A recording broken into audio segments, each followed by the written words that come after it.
سورۃ النصر مدنی۔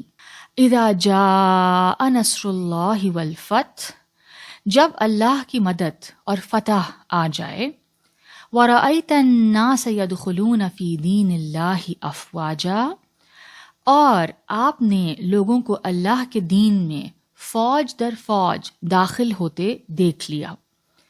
فَسَبِّحْ بِحَمْدِ رَبِّكَ وَاسْتَغْفِرْ إِنَّهُ كَانَ تَوَّابًا، تو اپنے رب کی حمد کے ساتھ تسبیح کیجئے اور اس سے معافی مانگیے، بے شک وہ بڑا توبہ قبول کرنے والا ہے۔ صدق اللہ العظیم۔ یہ سورہ مدنی ہے، لیکن ہم یہ دیکھتے ہیں کہ اس سورہ مبارکہ کے زمانۂ نزول پہ اہل تفسیر کا اختلاف ہے۔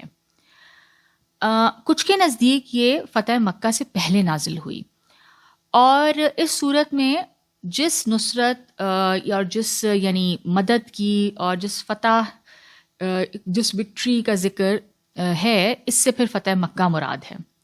ٹھیک ہے، اگر فتح مکہ سے پہلے نازل ہوئی تو پھر اس سے مراد فتح مکہ ہے۔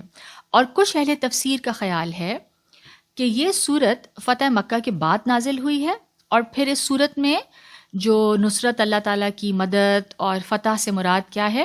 بعد کی فتوحات، جو کانکویسٹ جو بعد میں ہوئے، یعنی فتح مکہ کے بعد جو کانکویسٹ ہوئے ان کی طرف اشارہ ہے۔